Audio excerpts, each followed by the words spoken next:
I'm sad to say that I have to preface this interview with a disclaimer that I lost audio about an hour and 5 minutes in. So there's about 24 minutes that we lost. And it was very disappointing because my guest, Celeste Pennington, was a phenomenal guest. She spoke to the heart of all of my wishes for this show in terms of the concepts that she covered and just how articulate she was. So, Celeste, if you're listening, I'm sorry that I had to do this, but also, for the listeners, I just want to give you a heads up. This is the first time I've had to do this. I think it has to do with the fact that she was in Costa Rica, so I don't know if her signal was obscured by hills, mountains, jungle, what, but not a huge deal. Most of the interview is there. So, what I'll do when the interview cuts out, when her audio cuts out, um, I will insert another little clip of me sort of summarizing a couple of the points that I didn't want to be lost. So I wish it was Celeste doing it. Celeste, I'll do the best I can to kind of sum up what you were talking about. But the following is my interview with Celeste Pennington. All right. Welcome to the show, guys. My guest today is Celeste Pennington. Celeste, thank you so much for being here. I'm I'm I'm so happy you asked me to be here. I'm so Yeah, excited for no, this conversation. I'm so happy that you agreed to do it because you're all over the place, and I just caught you in you're in Costa Rica right now, right? I am. I am. You are. That's awesome. I'm in Illinois. I'm in East Okay. Central Illinois, so we're almost worlds apart. But by some chance, we're in the same time zone, so that worked out nicely. Doesn't it? Um, I know. yeah, you like we were talking earlier, you're the first interview I've done where I haven't really had a chance to get any background information on. But you're also another one. I've done quite a few shows now where I've met people through their TikTok content, and I Hmm. felt sort of a connection there intuitively. Like you say, intuition's a big part of all this, that intuitively that you'd be a good fit for the show. And you have described yourself as an intuitive guide, and that's really what kind of drew me to you. Because I believe as humanity's going through this collective shift and awakening, which is some of the things that you talk about, some of the things that Hmm. I talk about on TikTok, I thought, well, that's just perfect. And I would get another voice like yours to add to that collective, and we could kind of grow the show and grow this collective ascension together. So, what does it mean to be an intuitive guide? Well, I guess part of it comes back. I've grown into it. I'd actually gone to university to be a therapist and ran out of funds, and so ended up just getting my BA in psychology. But I'd also been the girl all through high school that gave advice. I just have always kind of known what people need to hear. And I only know now that I believe a lot of that was channeled. And usually when I am not censored and just allowed to allow it to come, it's exactly what that individual needs to hear. And usually shifts happen immediately. But I was indoctrinated for most of my life. And so I've only recently woken up the last 3 years. And so I think what happened, and then with that, I also had judgment in the coaching community as well, that there was just so many. Why would they need another person to help guide them? And so I didn't resonate with the title of coach when my mentor at the time said, but Celeste, people need to hear it from you. Like, and then I finally kind of got out of my own way and realized this is who I've been my whole life, has been guiding people. And so intuitive guide felt more natural for me to be able to step forward to assist other people in their ascension and their growth. Okay, great. And Yeah. I this has been coming up a lot because when you hear, because I guess there's kind of a renaissance, a spiritual renaissance going on. I think Hmm. humanity's had them before, and we're in the age of another one. So, but there's still some freshness, maybe newness, or even what do we want to call it? Some of these terms seem kind of fringy, like Yeah. intuitive guide, to someone who's not constantly surrounding themselves with people like I do with people like you and content like you and Hmm. information like you. To hear intuitive guide might seem a little woo-woo, but like you said, you feel like you've always been doing it, and you could just as easily call it life coach because people don't Yeah. really. roll their eyes at life coach and think that that's exotic, but coaching turns out that there's going to be a lot of intuitive guidance in it. In fact, any Hmm. good coach, sports coach, whatever coach, Yeah. the good ones follow their intuition in the manner that they're going to look at each client or each athlete individually, and if they are very good, they're going to be listening to them at a level that say they need to touch them deeply to get through to them. Yeah. So I guess my point is that these terms and these things that are going on, they're not Hollywood, they're not out there, they're really kind of I just always get Like the phrase nitty repackaging it, gritty and down to almost like we're repackaging what's always been there. right. They're just, Yes. yes. And maybe in today's world, we think they're woo, but really, I mean, this Hmm. whole world is woo. So Exactly.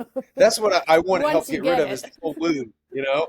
In yeah, fact, that term woo woo, it used to annoy me. I had to just me let it too. go. I'm like, oh, that makes it just sound so flaky and stupid, but it's not woo woo. None of it really is. And what you're talking about are things that anybody could probably learn. There's going to be different levels of proficiency, Yeah. like piano playing. Anybody could learn the piano, but some are just going to take to it very quickly. Some are like, prodigies and such. So, in essence, spiritual guide, we could just consider it to be a life coach. Would that be Hmm.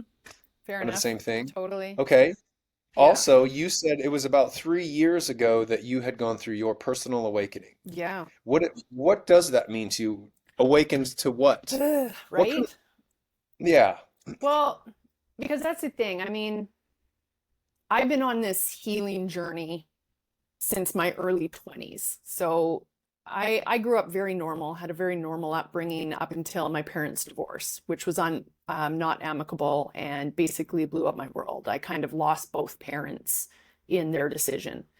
And ever since How then, that old were was you? I'm sorry. 11. Oh, it's okay. If you're Oh, okay with me yeah. going back, yeah, I was 11 and everything had been so great. I'd been like the apple of my dad's eye. I also have a brother, and life had been great. And then I guess that divorce shook him in a way that he needed to find a new woman to feel like his own stuff. Whatever he needed, whatever happened to him in that moment, he found a new woman almost instantly.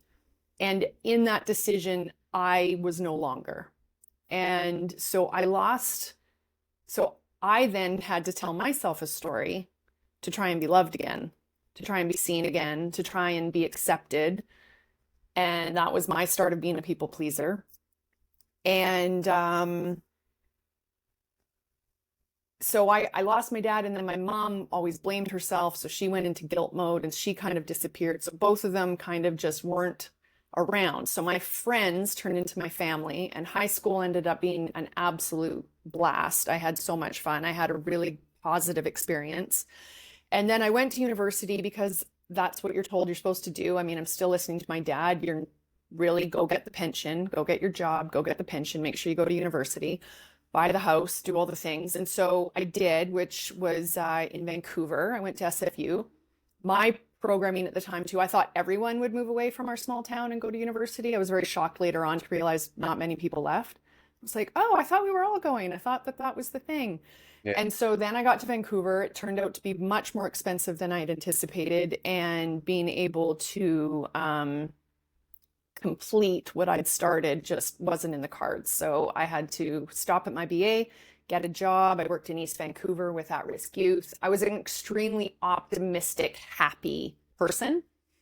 Um, that I even was volunteering at a youth correctional center, just like these kids just need some optimism and hope, and I'm going to turn them around with my positive attitude. And so a lot of things happened in Vancouver that kind of told me, and also working in East Vancouver, that the issue can't just be positivity and light and love. And it really is like this was a foundational issue of these kids actually needed to be held and hugged and loved as an infant. And so I ended up then getting a job. I got into the nonprofit industry and worked at VGH. And also through my 10 years there, I was in a very unhealthy relationship. But don't even need to get into that. But it was weird that I'd been this optimistic, positive, confident person. And then in a way, overnight, this guy kind of just took all my energy, and all of a sudden I turned into this needy individual that I didn't even recognize. So I kind of had these ebbs and flows through my life. But when I turned 30 and realized he was never going to commit and this was never going to happen, I finally chose myself. And so part of my big story kind of starts here, I would say, because it was when I manifested my husband. And so I wear a lot of hats, and one of them is actually this situation, which was I finally said goodbye. I wrote a list of what I wanted in a partner.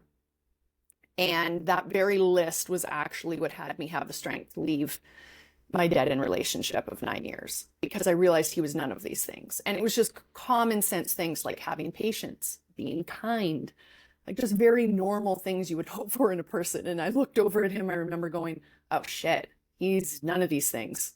Like he's just got the smile, that's it. And so I knew I had to get out. It took quite a few months to untangle my life from his.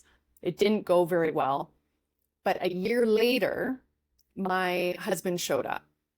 And he ended up getting a job where I was working. And even while we started date, like we basically on our first date knew, like we just knew. It was this instant love. It was this instant connection. It was a knowing of a soulmate, obviously from like I know now. I wasn't spiritual at the time, so I didn't understand at the time. I didn't even know what manifestation was at the time. But he was even so open. He's like, tell me what's on your list. Like he wanted to be everything I was looking for. And sure enough, he was. And then we also got quite the news. It was 3 weeks into dating, we found out I was pregnant. And so things happened very fast for us. And Hmm. you count back to the last day of your period, like the first day of when you got your period. So I technically Hmm. got pregnant the day before our first date. So you can't Okay. really get quicker than that. And I also believe our oldest son was part of coming into the picture to make sure we kind of like we just made a decision. Like we were in love, we were completely attracted to each other. We'd already talked about what a family would look like. But if we'd been allowed to date, our insecurities and who we were at the time, we were both at probably our lowest of our lives at the time, we probably would have found reasons to split. But because we'd made the choice and the decision to do this and felt so grateful that he was a bit older, he was 6 years older, he was giving up on even having a family. So he was over the moon that his whole life had turned around. We just, we did it. And so we've been together 15 years and we've grown together. We've had so many changes in those times, but we have moved, we've evolved, we've quit jobs, we've been fired, we've been growth, we've done mindset, we've now awakened. And then in this past year, while we've been traveling, we had the time to write, and we've actually written our love story, which is a memoir told from both of our perspectives. Oh, wow. So, yeah, sorry, I don't know where I went on that tangent, but a No, lot of a lot of you were where unpacking your story like I yeah, asked. yeah. So a lot of where I'm at now and what I embody is, I guess, what's possible with our mind and with manifestation and with our intention and growing. And so with that, we were obviously, we were meant to be together. I totally believe in this lifetime. And we have been each other's mirror for a lot of it, for growth. So luckily, like the only time we've had friction is when one of us was sticking in our heels and not willing to do the work and not willing to shed whatever we needed to. So we started looking at our childhood trauma. We started looking at our impact from our parents and what that had done to our mental game and how that meant to our boundaries and who we'd been as people. So we'd gone through that work. Then I came into understanding mindset. And the minute we understood the power of imagination, which I would love to share more in my ideas for the new earth and like where I believe humanity can and is going. Once we discovered that, we started making conscious decisions now on what we wanted to create in our life. And so we actually came up with a kids product, beautiful kids trading cards. My kids were obsessed with Pokemon, so I came up with these trading cards for younger kids that are called Earth Animals, and You're trading, they're on sports teams and they all have these endearing qualities and blah, blah, blah. So we came up with that. And then we also like manifested jobs because we were different in how we went about it. So at one point in Ontario, we wanted to move back to BC from where I was from and where we met. And I was able to manifest probably the best assistant job you could ever get that paid me $20,000 more than I'd even made. So it was like, that was the first. We're like, and you do this, like there's a process to how you bring these things into your life and how you quantum leap. And so that was one. And then we had another one where we wanted to live in the specific neighborhood that we'd already researched. And we were renting at a low end place. And like, we needed to come up with $500,000 for the down payment. We'd already made the choice to buy this place, but we were only on one salary and things were getting tight. And like, anyways, we made it happen within a week. Like, Wow. we bought the house. Yeah, like Uh-huh. it's like so there's been a lot of these kind of things that happened and then we were living in this luxury neighborhood and we it was everything we wanted and right when we were moving into this house that we'd even built, I woke up and then my husband woke up about 5 months later. And so when you You real what? it's you weren't awake yet. You weren't what you're No, considering awake yet no. because you're already talking about the mindset and manifestation and imagination. You were already on to that. We had Is that right? framed, yes, we had framed, we're environmentalists. We had framed pictures of Obama's campaign on our walls, like we were asleep. So it's like, I also want to give people hope that there is no correct path Uh-huh. to see the world for what it is.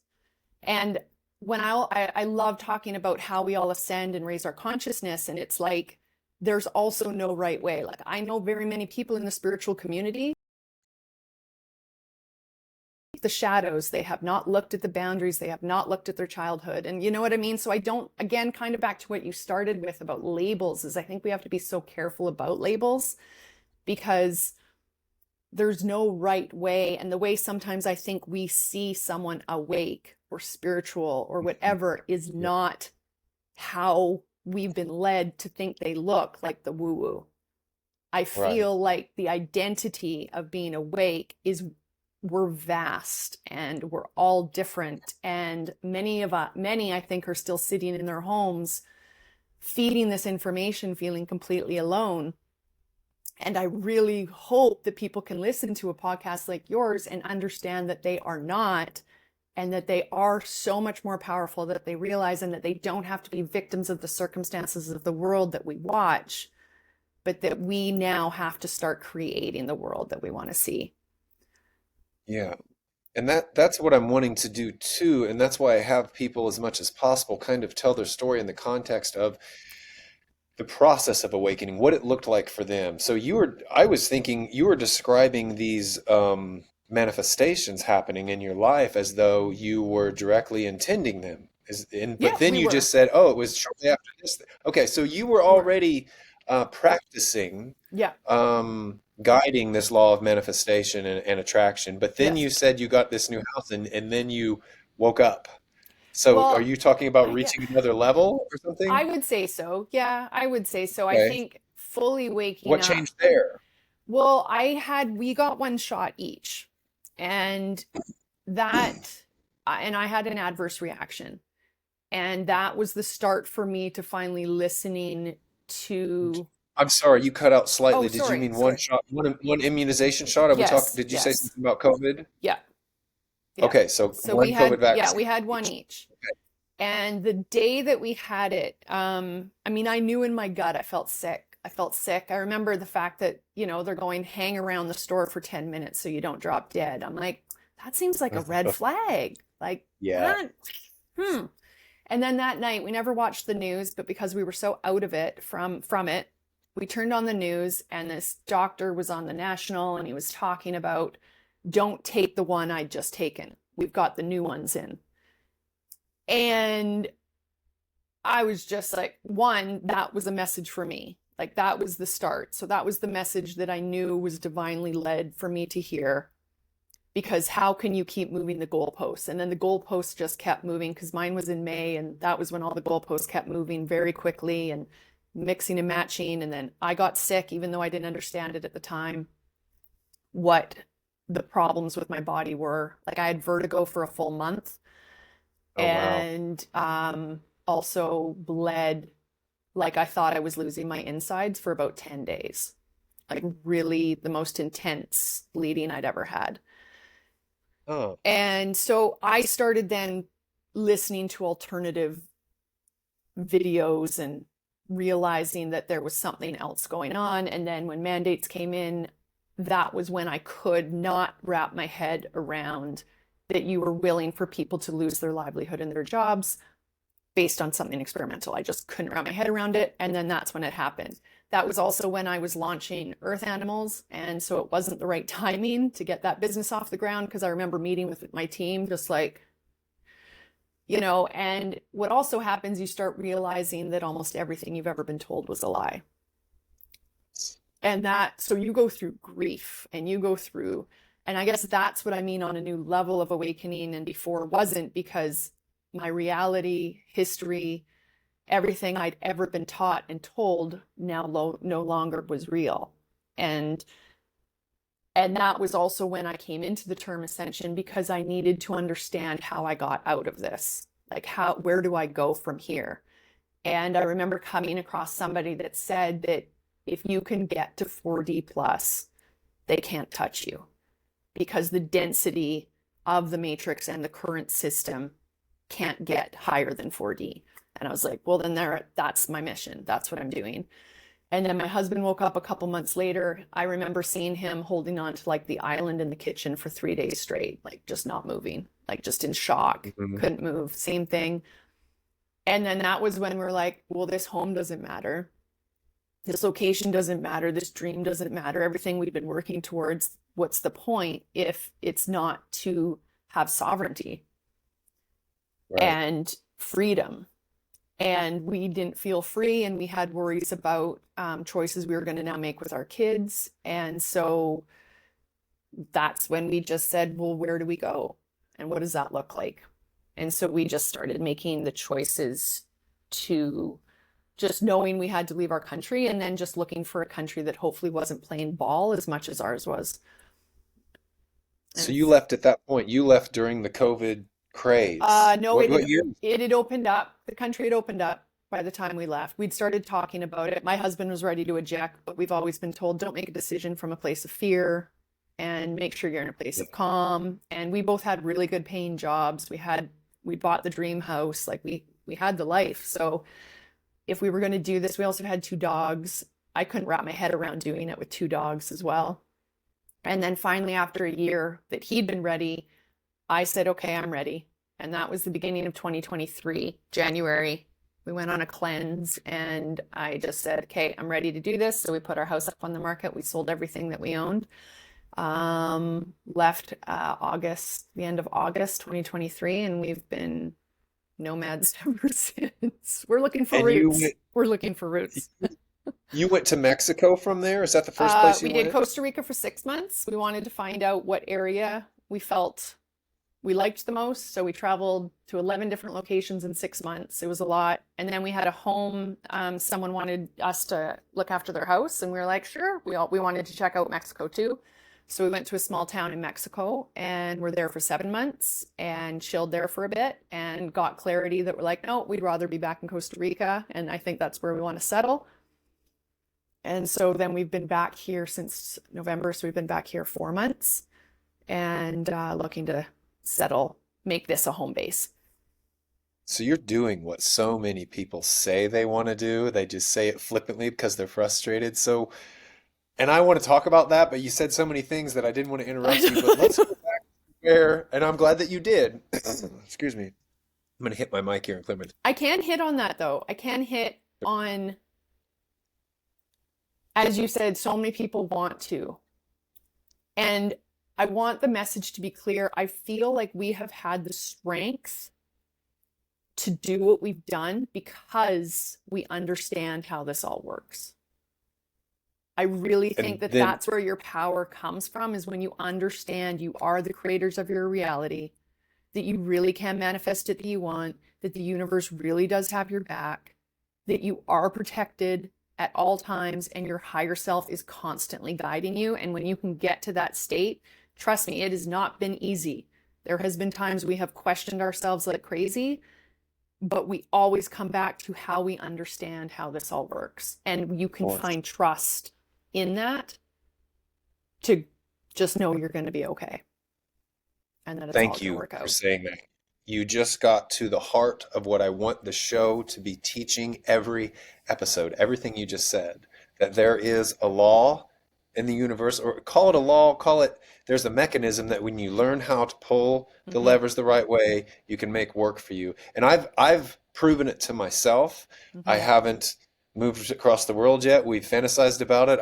And we have kids, young kids from 7 to graduating and 2 dogs. So we're like, I don't know how to do it. So we don't. We just Yeah. keep living our lives. But you're doing it, and you're doing it through, you're putting your money where your mouth is. And this is what people need to hear. This is what people are going to be interested in. But I still want to go back Okay. to the 4D comment you made, because I don't know that people are going to understand that fully. I don't know that I understand that fully. You said something said to you, I'm guessing when it means that your consciousness or your level of perception has reached this 4D reality, then Mm-hmm. nothing can touch you. What did you mean by that? Okay. So all of our timelines, like it took me a bit to wrap my head around this, but people are always like, you want that because it's already yours. Well, there's truth to that. All the timelines are simultaneously existing. The ones that don't serve us and have us in fear, the ones that are our highest good, that have in us prosperity and love and safety, like they all exist. And if you want that reality, if there's something you want in your life, you just have to be an energetic match to it. You have to be in that frequency. And so to be in that frequency is where I think where the knowledge and the work should then be. And so what does that look like? That looks like basically, I always say it starts with your awareness. Like if you go through your day on autopilot and you don't think throughout the day, your day is going to look like the day before. It's going to just keep repeating itself until you become aware why you do what you do. Can you then make a different choice and a different intention to change the trajectory to go somewhere else? And how do we do that? We become more in tune with who we are, which is a lot of times doing some of the hard work, which is the shadow work, which is being really honest with ourselves and why we are doing what we're doing. Like when I go back to university, I just went because my dad had said that's what you do. I didn't question it. And yet I graduated with $50,000 in debt and a job that was never going to pay me enough to pay that off. And I remember graduating so resentful, going, why didn't I ask myself the kind of life I wanted? Because truthfully, I probably should have gone into a trade. I should have been like, well, I want to be a mom and I want to have a nice life. And maybe I should just go for a 2-year trade that could get me in a hospital, which then let me live. Like, if you're not aware, you don't realize the programming that has happened to us from our family, from ourselves, because every time something happened to you in your life, you then told yourself a story of who you are in that moment. And then you believed it to be true, which also means that the minute you can become aware of it, you can also reverse that at any point. Half of stuff that's driving our life is all just a story we told ourselves. And at any point, we can tell ourselves we're not being that story anymore and it's done. We Right. invented it. And then it's what our parents gave us. It's what society gave us. It's what our teachers gave us. It's what our neighbors gave us. It's what then our ancestors even gave us. Like there is a shitload of crap that we all have within our field. And until we can understand where it came from to then make an intentional decision to keep it, because some of it serves you. Some of it you're like, no, I like exercise. Exercise feels good. That might have been a habit you learned. But until you are intentional with your decision to either keep that habit or not, you're then running off of all the systems and all the programming that was given to you that is probably not even your own. And when you can come to that, when you start unpacking it and it leaves your field, like I help people a lot with pattern releases, like patterns that we've, that are now, like sometimes someone just loses their keys. Every freaking week they lose their keys. They don't know where that came from. Unfortunately, it's probably a pattern that was built either from them or their ancestors. And there are ways to stop it. So you can go through the rest of your life never losing your keys.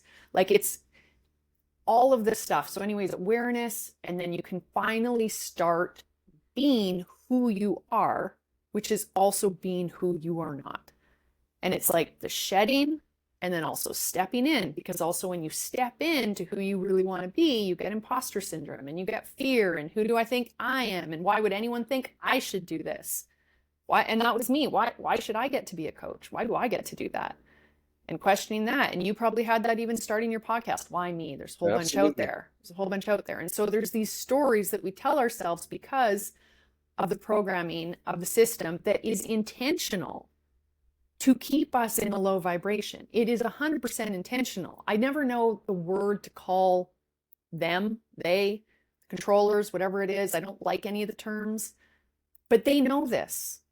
And they've been building this system for thousands of years. So we have to also give ourselves some grace that we haven't figured it out in a day, and that it takes time, because you were born, they already had it in place. And that's why they've been able, it's been so easy for them. So it's going to take time for us to come out of the programming, out of the system. And then I believe we do that through certain intentional decisions that we make, which is what I've done with my family. I have taken them out of the school system. I have empowered our own health. We use frequency and intention and nutrition. And we have been able to travel, I don't even want to say this, but with no insurance. Like we are doing this based on the faith that we are healthy, sovereign individuals. And sorry, that was big. I haven't said that out loud to anyone. I'm going to have to process that one. But so you disentangle all these pieces from the system, and then you get to know you. And so I guess I'm in a roundabout way with all of these pieces, which I'm sure sound overwhelming, but the truth is it's really just about you. The end of the day, stop looking at someone else's journey. Stop looking at what someone else is doing. It is only about you. And if you can tune in to your heart and get quiet and say, do I really want to do that? Because even moving and leaving Canada, I made the decision from my heart. And it's the only thing that has given me strength on the days where I have been able to question, what the fuck did we just do? And the only thing that brings me comfort is I go, no, you made it from your heart, and your heart is not going to steer you wrong. But if I had made it from a place of lack or scarcity or fear, then I right now would be like, I made the wrong choice. I made the wrong choice, and I'd be beating myself up. So if you can get to a place that you can listen to your heart and make your decisions, you then can trust that God and universe is leading you in the very path of your highest calling, for your highest good, for the highest of humanity, to take you exactly where you're supposed to go. And so you're disentangling that and coming into who you are, and then standing in that sovereignty and realizing that you really are okay. And so 4D is this awareness part. It's the awareness that you can see objectively the world that is happening, and also understand what it feels good when it feels good in a high vibration, what a high vibration feels like, when you've manifested something, you're like, that's you in flow. It's you in flow. It's when you can have compassion for others because it's not their fault that they can't see what you can see.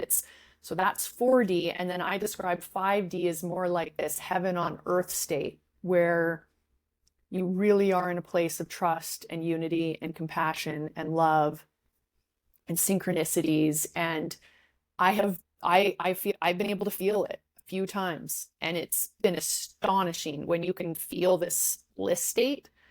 And so I don't think even 5D is a place that we get to live all the time, but Um, yeah, and I could even talk about galactic beings. I believe that they're also just part of different dimensions and higher dimensions as we go.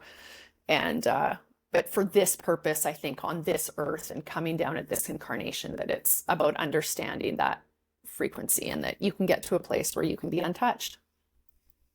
Well, that was a phenomenal explanation of 4D.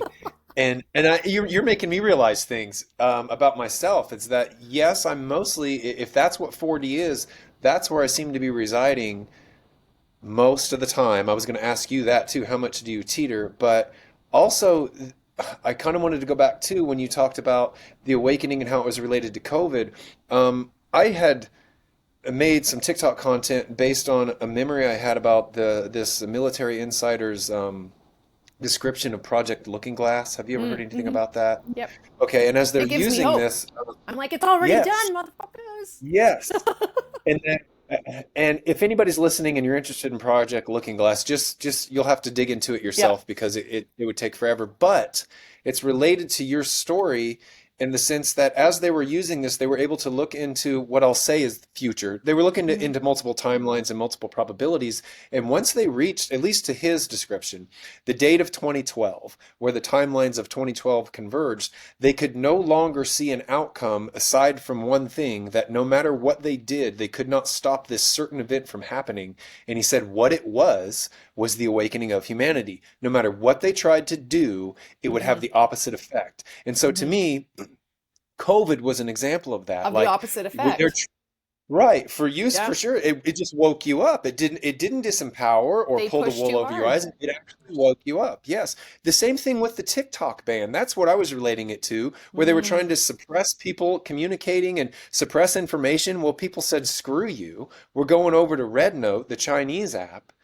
Because they're like, well, if you think China's stealing our information through TikTok, we know you're already robbing our information and selling it. So what do we care? Yeah. We don't have any real hope for anything anyway. We'll go to Red Note. And what happened was people started interacting, the Chinese citizens with American citizens, and then that led to world talk. Now you have all countries talking about this common experiences we're having as humans, and it just exploded, had the opposite effect, I exactly love it. like he was talking about with Looking Glass. And then you're saying the same thing with your personal experience and nailing down the main point I wanted this show to be at all times. What 4D is, what 5D is. We're talking about dimensions at this point because Hmm. there's also densities that I think can confuse people too. You've got third densities and fourth densities and things like that. But I think people want to know because, and it's probably because I curate my, not just my algorithm, but my entire life.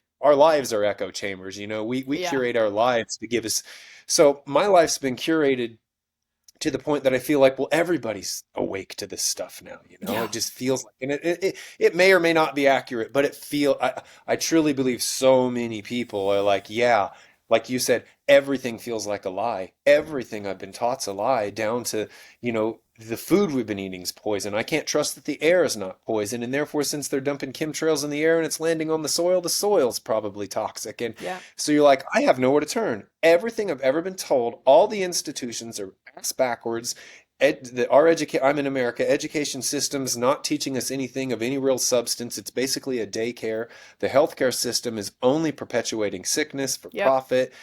The government is the government. It's not serving the people, not the way it should. I mean, every institution is flipped totally backwards. And not only does it make you feel it's a lie, but like you said, it's by design. It's so perfectly upside down that somebody has to be intending for that.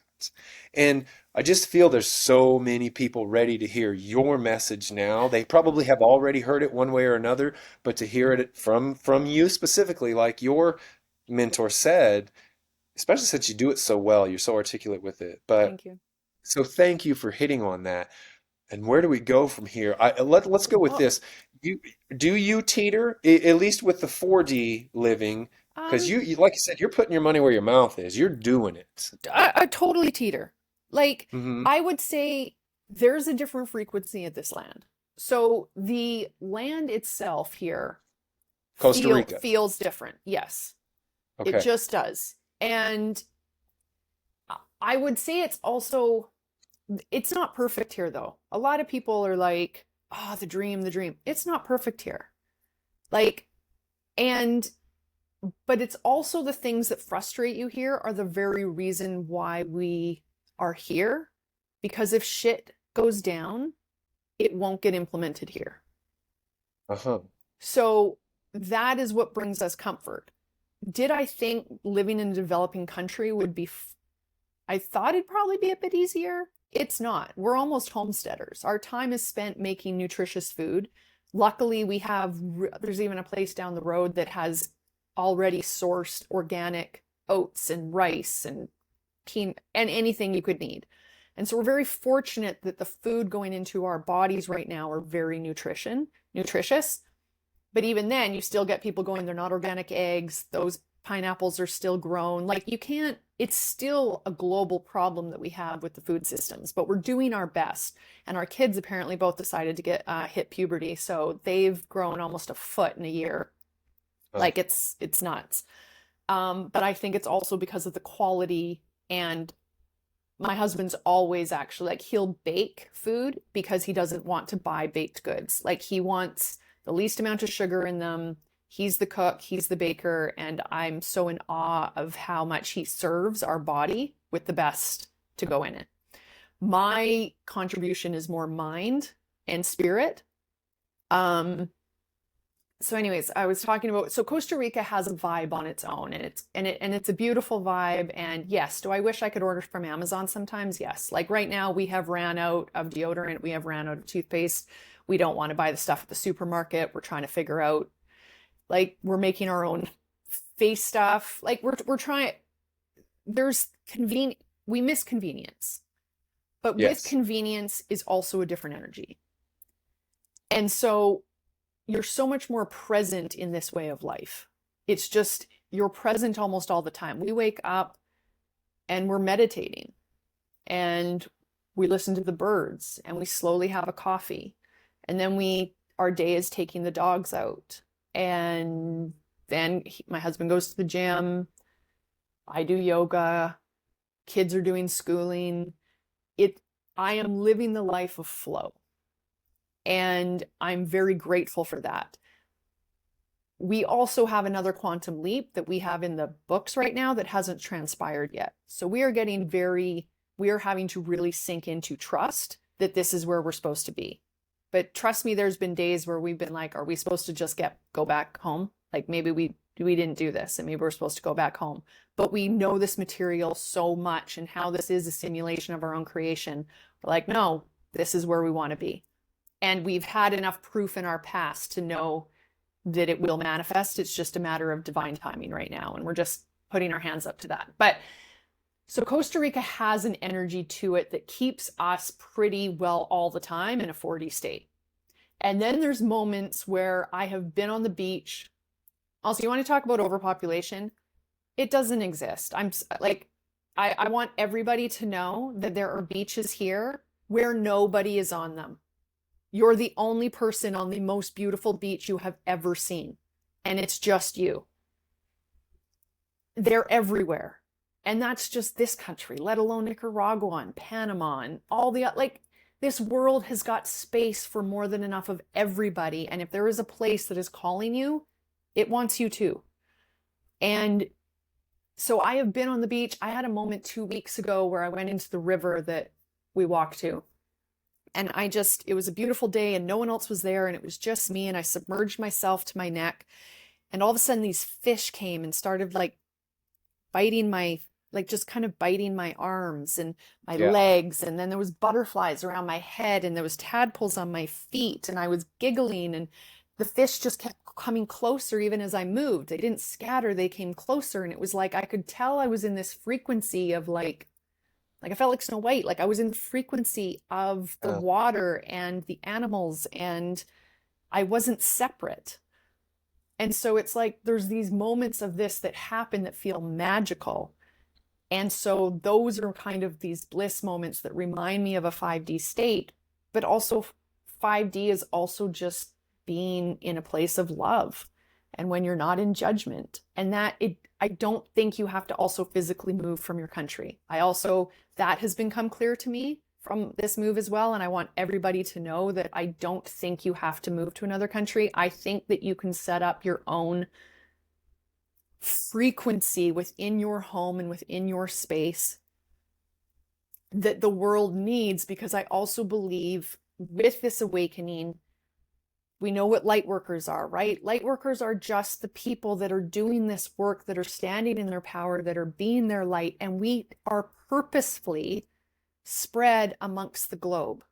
We are the grid that is shifting to the new earth, to the place that is, it already exists. And the more of us that keep finding each other and having these conversations, the more of it is intentionally being built. Just like you said about Project Looking Glass, the old system has to fall.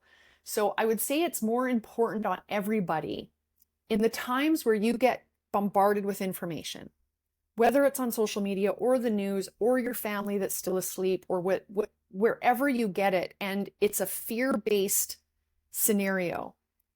Yes, that existed. Yes, that happened. But we need to understand that it has to happen, because the crumbling has to happen to make space for the new. And so every time they do something that, as you said, is like that big of a deal, I'm like, they're going for it. One, more people awake. And two, it's a sign that they're close to the end. Like it's good. This empire needs to crumble. And while we're doing that, all of us light workers and starseeds are over here just building our own frequency and shedding our own stuff, and it's just elevating our frequency to this band that we all start finding each other. And then when we all get to start finding each other is like the beauty. So I also think it's important to acknowledge for everybody that it's okay to go through a time of isolation. There's going to be a time that you're going to need to understand everything and go down the rabbit holes and grieve, but don't sit there.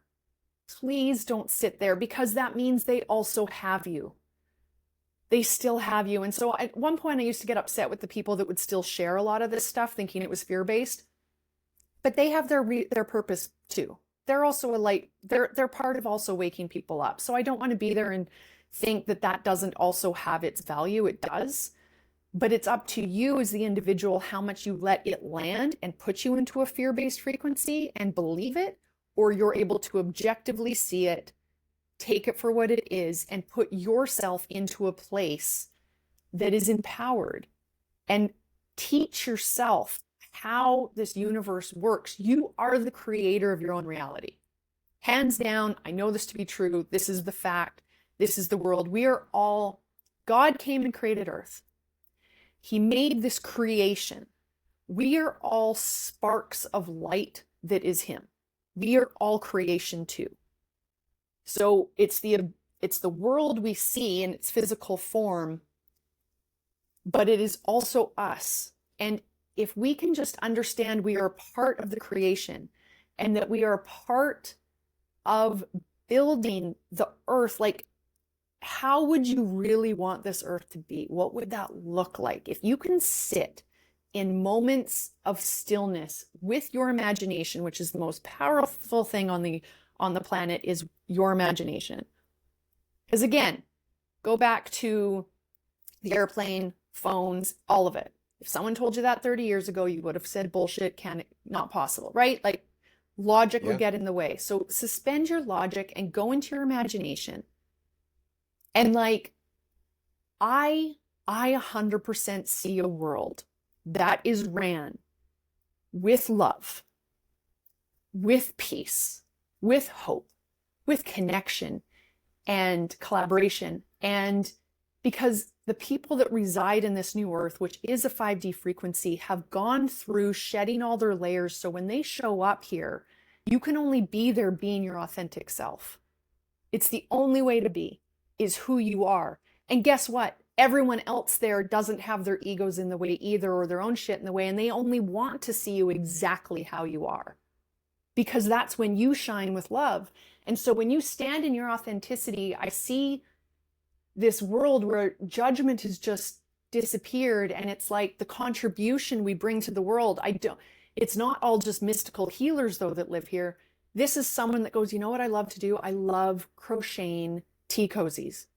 It lights my heart up. And we all go, I need one of those. I need one of those. Yes.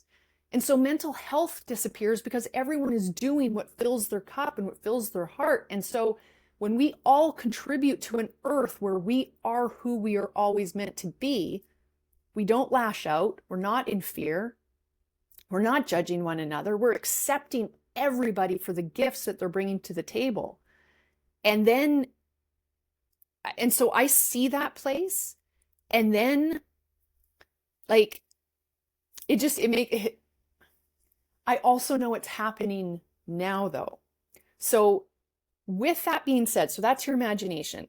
What could be possible if we started going, this is how I see it, and you, Jake, start going, I see it like this, and this. And then Sally comes over and she goes, I had these ideas. And we then collaborate and we then build it because it all starts here. And then we build it and then we become it.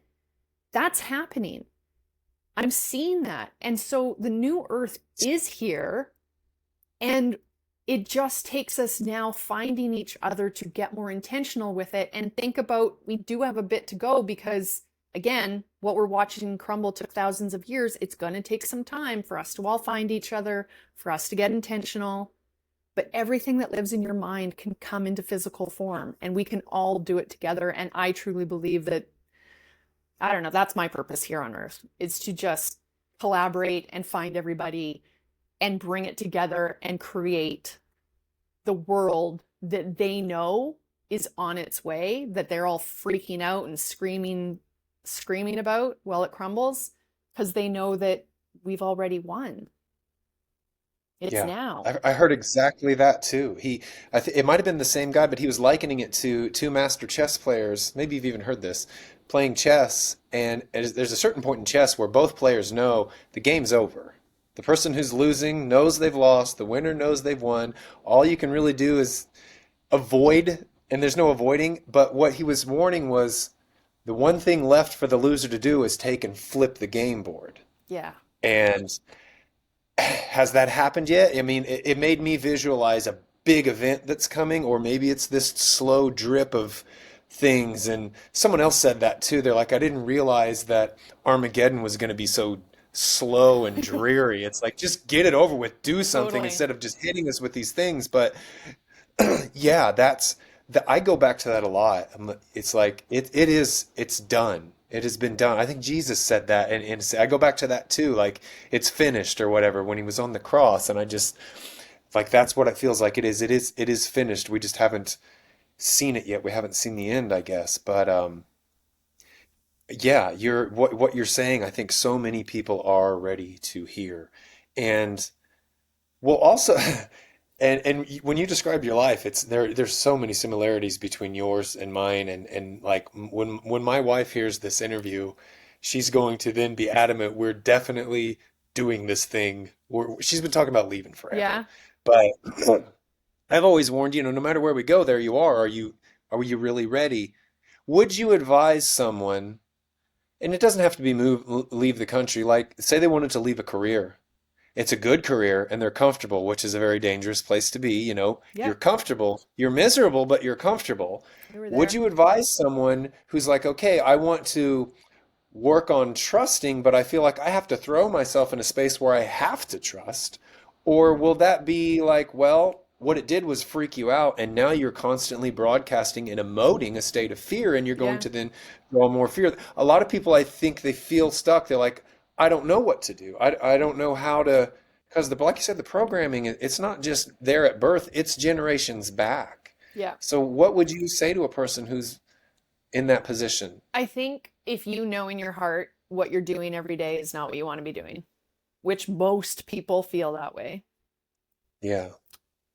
I would say, what do you like to do? Or even that felt like actually a really big question for me when I didn't understand it. They said, just you can do anything you want. What do you really want to do? I didn't know what the fuck I wanted to do. I'm only figuring out right now who I am and what I like and actually leading myself. Even though I've made all these decisions for so many years, I would say this year is the first year I feel like I truly know myself and able And to can we even say this to you. like Can to have the I know I'm confidence. not Yeah, supposed to ask, but what year of life are you in? I'm I'm 45, and I feel 46.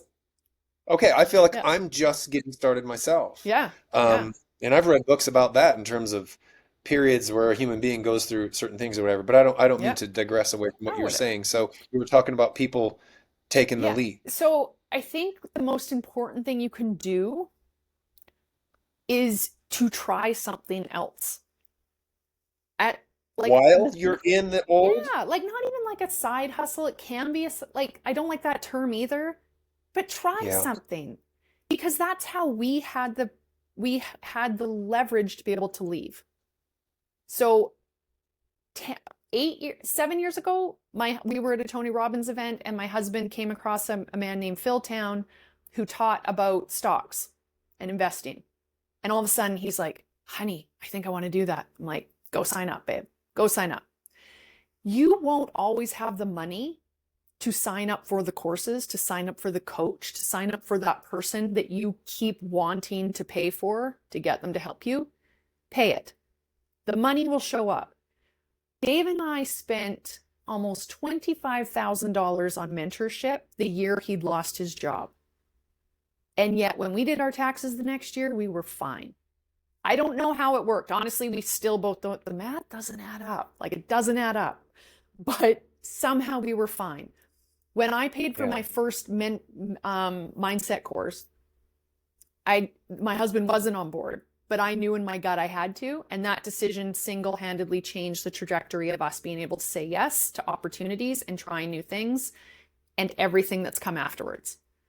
So I would tell people to, whether that is joining, starting another job, trying a different job, taking a course, having some, like, just try. And not everything's going to land and you're not going to like it all. But I had joined a company with frequency healing. That's what I've been able to do. I have done so much work on myself. Now I'm finally able to put myself out there with confidence that I 100% know I can help other people and turn their lives around. Dave is able to do trading. That's what he does. And if we hadn't started that process a few years even prior, we wouldn't have probably been able to make the decision we did. So I just think, just build your, and with it though was also building your mind, building and understanding how this works. So feed this in how it works, not the fear of what's happening in the current reality that we're watching, but what is possible for you. If you can learn how powerful you are, because that's what they don't want you to know, as you said, with the distractions and all the things they're doing, and as you said, how now across, with the TikTok ban, everyone's starting to talk. We're all learning that we have the power. They don't want us to know that. We have the power. And so when people start disengaging from the program and start creating their own reality, and the more of us that do this, the energy of consciousness completely shifts, and they know that, and they don't have you anymore. They don't own you yeah, anymore. And you get to then quit that job knowing that you're protected, you're looked after, you will be in trust, and that you probably also had a few things to help pay the bills in the interim to get you enough confidence to maybe make that leap.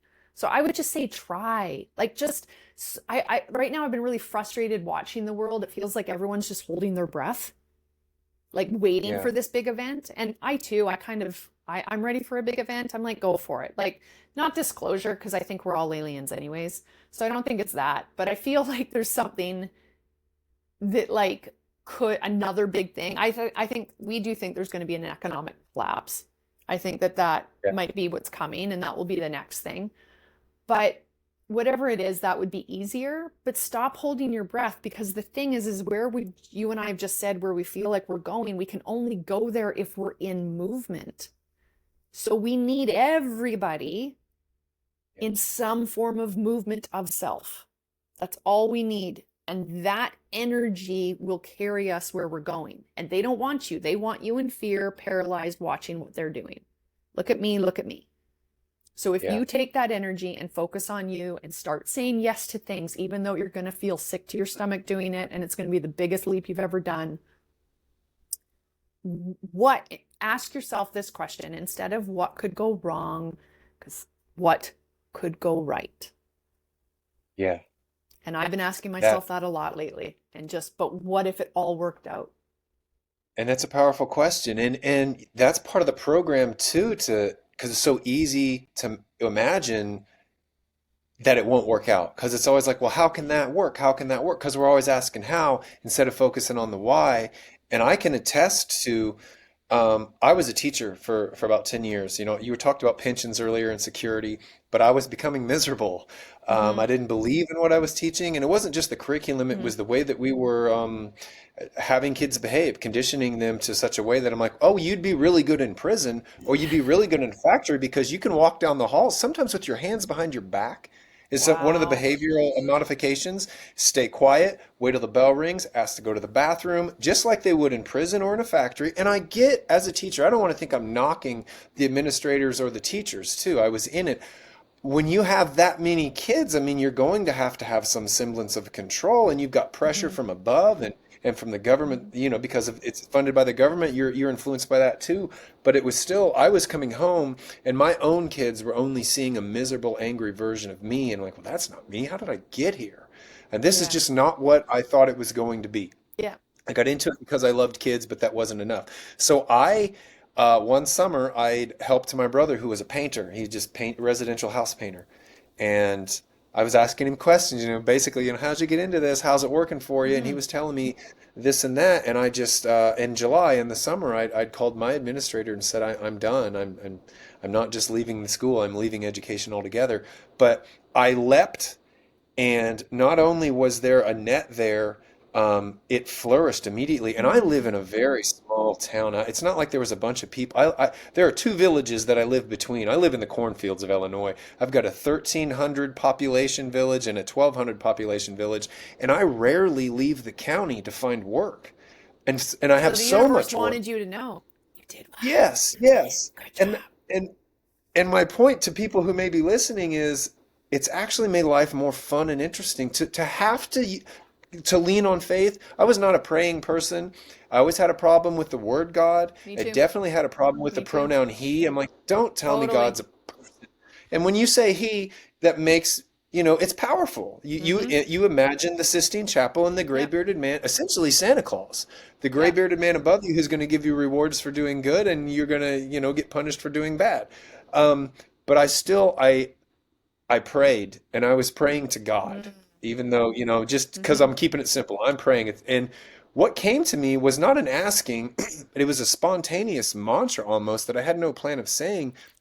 But I was on my knees with my head down in my face was in a recliner. That was the position I assumed.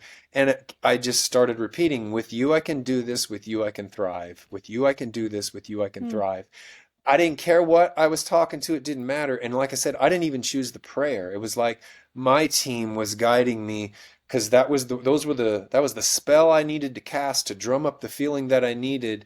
And it was just like you said, you know, I listen to Daryl Ankel and Bashar a lot, Mm-hmm. and you know, I love his definition of abundance. It's abundance. It's having exactly what you need, exactly when you need it, not a moment before, you know.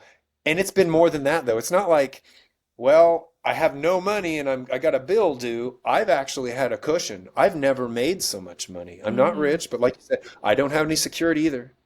My Mm-hmm. wife does carry insurance, but I have no pension. I have no real plan for the future. We've saved money, but you know, we needed a new roof a few months ago, and a big chunk of my savings was thrown into that. And I've told people before, and I truly feel this. My retirement is the universe has got my back. Yeah. I don't know what it'll look like, and I'm living in That's that that, space, and that's and happened to us too. It's been incredible. yeah, Just we rent a car every 2 weeks and basically get a bunch of groceries and take the kids out to their favorite place for lunch and stuff like that and go to our favorite beach. And it was the same thing. The night before, I'm like, by the way, are we gonna have to dangle some money between accounts? Like, how are we covering tomorrow? And the next morning, we woke up to money in our account that we didn't expect, and we didn't even know where it came from. Even like it was just nuts. And my husband giggled. Like he's like, I laughed out loud because that just was too nuts. But this keeps happening. yeah, And it came to me too. I did a TikTok on it too because I was like, okay, so in this present moment, I want everybody to even think about this. Like right now, are you looked after? right now. You're obviously on your phone. You obviously probably have food in your fridge. You probably have a roof. Probably got a couch. Like right in this moment, are you looked after? Yes. So Yes. what if you could keep that mantra and believe that that would also be true in the next and the next? And like if that's presence and if we're able to trust in the present moment that we truly are looked after, then we can help ourselves get out of the forward thinking anxiety of, well, what if all the things that could go wrong? But we just trusted that we're looked after, as you said, for what we need in that moment at that time. And Yeah. we are looked after. And if we want more, that's available to you too.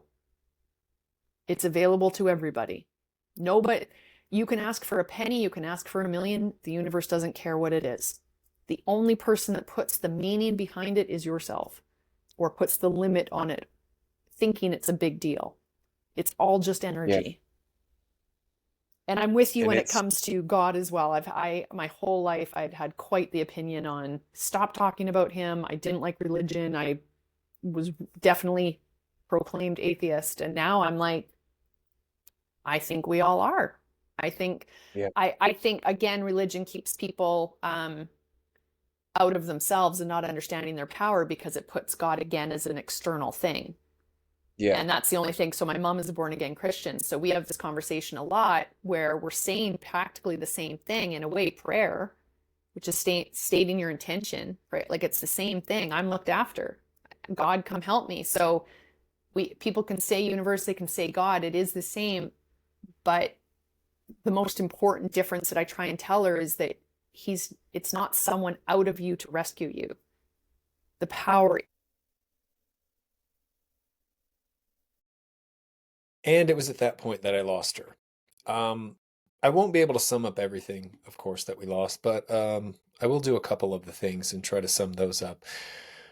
We were talking about how each of us individually affect the collective consciousness and the collective evolution of humanity, and that it is okay to focus on yourself, to love yourself, to actually put yourself first. A lot of people, when they hear that, they think that that's selfish. But what it means is it's essentially the same thing you that when you're on an airplane and the beginning spiel before you take off, the stewardess is telling you in the event of an emergency that the oxygen masks will drop and you need to put your mask on first before you can take care of your child. Because what good are you to your child if you're passed out? And it's the same thing in life. You need to fill your own cup to nourish your spirit. Then you can come at the world, come at life with your best self. So in serving yourself, you serve everyone else. It doesn't mean to only and always serve yourself and put yourself before everybody and everything, but you do have to love yourself. And she said this too. I've got to learn how to love myself before I can teach others how to love me too. So this is true on multiple levels, but I think that's the easiest way to understand it is the whole airplane analogy. So we hit on that and the fact that that's not a selfish thing to say. I'm caring for myself. I'm loving myself. And that's one of the things that I think is very important today because although I do feel that there are a lot of people waking up and understanding that and seeing that it's not selfish, I think that more of that though does need to be learned and acted upon.